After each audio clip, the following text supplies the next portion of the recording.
Hello, hello, and welcome to Fast Fact Friday. This is Michelle with Revolutionary Resume. I'm very happy to see you all today on this, at least in Ohio, soggy, cool day. It's not too bad for the last day of January. So first, what I'd like to do is talk about workforce news, and I'm going to make that an update on every Fast Fact Friday. But American worker confidence, according to a LinkedIn workforce survey, is at an all-time low. Those with certain professions are even more likely to say so. What the study finds is that professionals employed in arts and design are most likely to be on the job hunt right now, followed by those working in military and protective services, which are one of the few, and marketing. Those are one of the few areas where there wasn't like a double-digit decrease since 2019 in those employed in those fields. So it's interesting that some of those are moving around.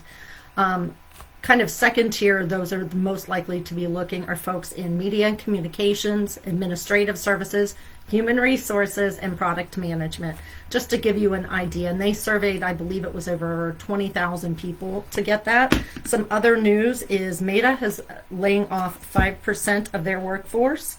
And there's been a mandatory return to office for federal employees, and Dell just announced today. Business Insider had an article. So that's kind of some quick updates.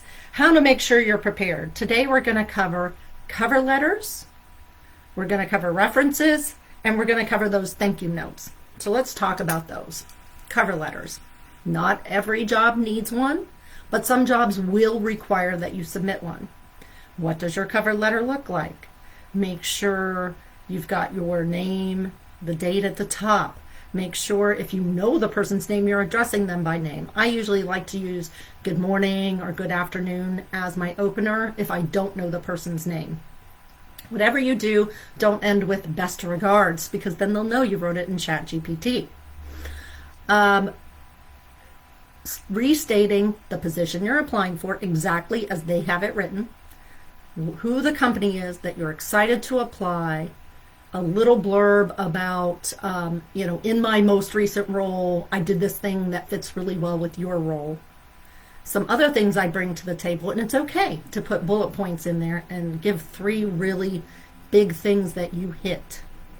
And then wrap it up by saying, again, you're excited to be able to go into more depth with them, and you can be reached by phone or email. It's pretty simple.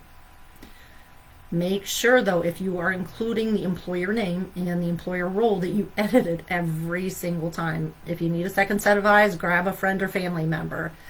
Let's talk about references. Way back when we were writing resumes in caves in my day, we would always put at the bottom of our resumes, references available upon request. Don't do that. That is not something we do anymore. Do have your references ready. I definitely recommend, and always share this with all my clients and my students in class, that you have a mix of supervisors, coworkers, people who reported to you, if you are able to, and if you are in different fields, some from each field of that. Now, not everybody wants to be a reference, so do double check before you hand someone's name out and give them a little heads up. Don't pick the people in your network that don't know how to speak to your skill set. And for heaven's sake, do not pick family. They will figure it out. A good reference can make all the difference. I remember giving one for a friend that was a 20-minute long call. If you've ever been on a phone call, 20 minutes is a long time. This lady grilled me up and down, but I'd worked on several volunteer projects with this person, a couple of paid ones, and then we had some interaction in another outside of our volunteer work for our day job, because she worked for like an insurance business liaison type role, and I was recruiting in HR in her state. So we had several overlaps, and I was able to speak directly to her skill sets, what she brings to the table, and she was immediately offered upon that, and they didn't even call any of her other references. So it can make a huge difference. So really think that through when you're choosing people. Now let's talk about thank yous. They do not need to be long. You should address your interviewers by name where possible. You might not know if it's a panel interview, you may not know everyone. Ask them to share that with the rest of the team that was there. Or you may not know everyone's last name, I should say, or you may not know their first name, or you may not know the way the email's formatted, and you just have to email HR or recruiting manager and say thank you. Bring up something specific from the interview that was kind of a unique fact that you discussed, so it helps them remember you and helps them show you were paying attention. It doesn't have to be a crazy anecdote. Like, hey, I hope that product launch you were referencing when you were talking to me went well.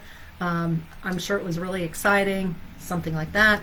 I look forward to hearing back from you guys in whatever time frame they gave you. If they didn't give you a time frame, you can say shortly.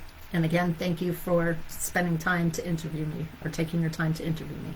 Short and sweet. See if you got that. Cover letter, just make sure it's tailored to each role. Make sure to highlight your biggest wins. Make sure your contact information and the date are correct, as well as any information about the company and the role.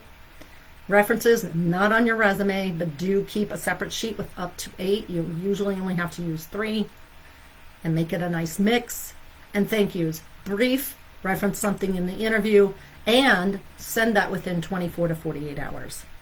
So you have some homework if you're on the job hunt right now to make sure you're doing this consistently. And it is a numbers game, and I'm here to set you up for success. This is Michelle with Fast Fact Friday signing out. You all take care.